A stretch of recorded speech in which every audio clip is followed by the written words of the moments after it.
So the head of the field, Mathieu Jaminet, looking for the championship in hand as they run, but it's not over. He's being chased by Colin Brown in the blue Acura. Kevin Magnussen third in that BMW number 24. Yeah, Magnussen already in his groove here. Let's see what he can do. Get into a rhythm earlier maybe than the cars in front of him. These are top pros. It's going to get really feisty here in the final stages of this race. There's Robbie Foley trying to make a move around the outside aboard the 021, and Dillman's off. He's off the road. The race leader has lost it. Can you believe it? There will be no defense of the victory of a year ago for the Inter-Europol driver. Yeah, there's going to be a yellow, Lee. Caution is out. When in control Big and time. in command, that is a nut. Some grip in those Michelin tires, but the ambient temperature, man, it is really against you when you've got sticker tires on coming out of the pit lane. But only then. I think for the rest of the stint, Yeah. you're a happy camper. Yes, you got to pay the price initially, just getting that energy in, getting the grip to not slide off the road. But then for the rest of the stint, like, this is the best stint I've ever had at this racetrack because the conditions are practically ideal. But Mapelli really involved on trying to squeeze that Mustang to the outside. Take a look. Take another look. This is as they enter the snake. Just too many cars trying to coexist on a narrow piece of the racetrack. You see the WeatherTech signage go flying, stays off the racetrack. This is on board Onofrio Triazzi, who qualified third in GTD. Look how close it is here. Hawksworth elbows his way through. The Beast goes for a ride over the curb. As he comes back on. That's incident number one. This is incident number two involving one of the BMW GTP cars. He gets turned there. Oh, no, that was Dropped a further wheel. back. Yeah, he dropped a wheel, I think, coming through turn 2 there. And again, tires aren't completely up to temperature. Townsend told you right at the top of the show why you should watch for Felipe Nasr. He's had an illustrious career and he's not done yet. And we go back to racing here in Daytona. Let's see if we can get some racing rhythm going. Not even a full lap completed under green. Now we go with the cars spread out a little. For Lauren Heinrich, he's got to go, man, American muscle is beating me up. Corvette has a draft, has a run. What can he do with it? Heinrich to block to the inside. If you want it, you got to go around the high side. Over and under, is it going to work? Not this time. Paddle shift car, so you really have one option. It's an electric switch. You pull the paddle and it shifts as the move happens with Barrichello to the outside in turn 1. Watch this. Whoa! Simon what a Mann catch. almost loses it. Man. What a catch. You know what he was looking at? The blue dot. Too much. He missed the blue dot. The blue dot threw him off. Of the other Porsche. Do believe Kevin Estre may have gotten into one of the Cadillacs, the red and white Whelen Engineering Cadillac in front of him. We'll have to take a look at that again. It tightens up in turn 1. You're going from the fastest section of the racetrack to one of the slower corners, and you saw that push, that shove, the contact, and that was just the first turn of the first lap. Still have about 99 minutes to go. Estre's gone from P8 to P5. Boy, he was disappointed after qualifying lead. Kevin Estre brought out a red flag right as he had a really quick lap going. Could have been P3 or 4 on the grid. And they have a good record, and there's damage there on the number 60 Meyershank Racing Machine on the left rear corner. Tom Blomqvist has an issue. Look at it right there. Lead today with a bad performance. Second of the Mustangs popping out there. That was Rockenfeller looking to make a move. Look at the nice lead right now for Jack Aitken, stretching it out over that second place Acura of Yellow League. We talk about teams, drivers looking to really utilize this as a springboard, maybe even to next season, gain some momentum. We see full course yellow. What are the chances that's Roman Grosjean's mirror on the front? On board, PJ Hyatt.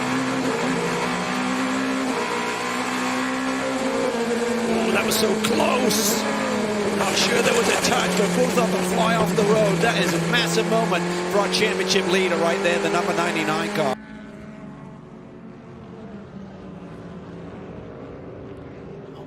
I'm not sure he did touch him. I think maybe John saw him, just tightened his hands a little bit as he tried to accelerate off the corner. I'm not sure if he thought that maybe PJ was too... For the 31, this is the pass into Andretti hairpin. Up and over the crest of the hill. Listen to the onboard. Yes, that was a hit. Delatraz felt the heat from the outside, and he loses the front end right there. clips Aiken, but Aiken is off and on his way and established really quickly a 2.5-second gap over the fellow Cadillac. Incident as they go down the back straightaway into 14. Yeah, and it's really tough to coexist. It's a really tricky brake zone. You see Gallagher there, kind of driver's right, and he kind of arches into the middle of the road. Osman kind of gets up on the curb and just kind of gets into the side of Gallagher, but... And it's for the debris. So just as everybody got going, they're going to ease it down, and there's going to be some cleanup needed.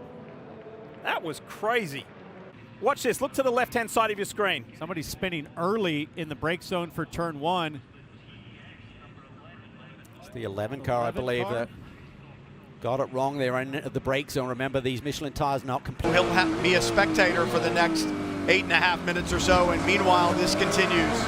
Udell there, you can see his little proactive middle of the road into the brake zone. Here comes Kenton Cook for the lead of the race. They rub. Kenton Cook is through. Triazzi Competizione leads, and Udell is off the road momentarily. Already 2 cars at least wrecked, and it was the 62, and which Mustang is that that came together? 57's collected it here. This is the 57, boom, that's it. That's a big hit. That is not just bodywork. Russell Ward has absolutely nowhere to go. The Ferrari and the Mustang together coming off of 17, and when they went around, 65. almost synchronized spinning. At this point in time, everybody's okay, and then it changes right there. 3, the white number 6. All right, pull your belts down tight. Safety car is in field out of turn 11, accelerating away. Nick Yellowly aboard that orange, white, and blue Acura GTP machine is on the throttle, and it'll be speeds over 180 miles an hour down to the braking zone of turn 1. First strategy call, minimum drive time for GTP is 5. Started. Heinrich, they're down to the inside. It's down at the end of Jefferson, turn 3, but runs out a little bit wide. Can't kind of keep the nose of the car there. This is turn 4, late move. And they're side by side, they're down the hill. Ooh, did Lauren move a little bit there? Through turn 2. So Campbell, our championship leader, did a nice job there, but Ricky Taylor, how well did he time that jump there through turn 14? Massively, then he did the Indy Dragon down the front straightaway. That's not to block, that's basically just to try and clean up those tires. They'll get a lot of pickup under caution. 3 red cars in a row, Porsche, Cadillac, Acura, and now we're at Mount Grosjean. Back up, and it looked like he was going to stay out of the problem, and as he tried to go around it, he just got collected. Boy, the hood of that number 70 Ferrari of Aribe just went flying as John Potter limps the car back in the 45, now wounded with left rear damage. No further than the AWA. Look big no incident. further here than a 4-car pileup at Moss Corner. Big stack up.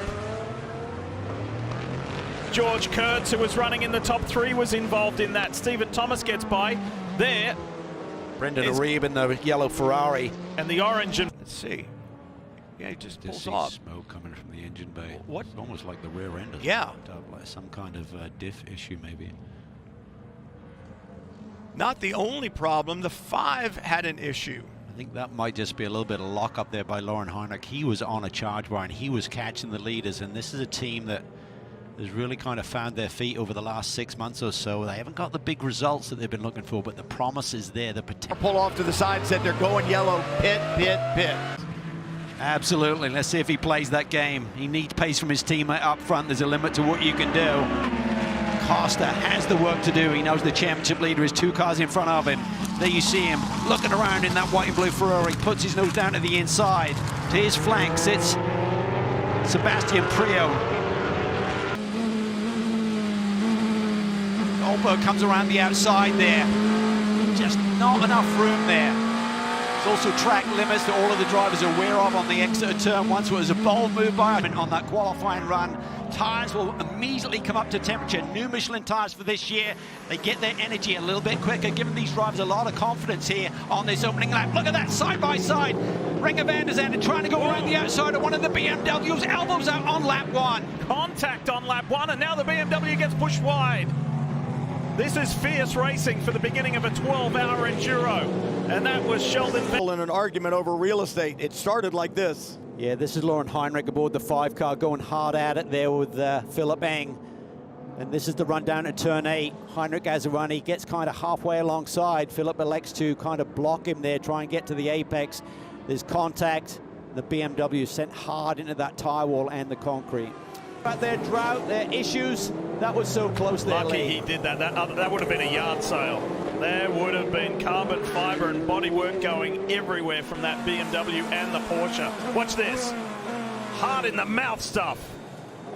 Boy, it's close further back, and we're under caution. So that means Aitken's 14.5-second lead evaporates. Wow. Everyone doing a tidy job. They're tight there between the 23 Heart of Racing Aston Martin Valkyrie.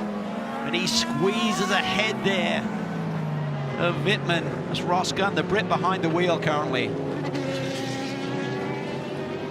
And the headlights blazing now. It's the middle of the afternoon in Indy. We talked about the overcast conditions and the potential for rain. It looks a little bit darkish out there right now.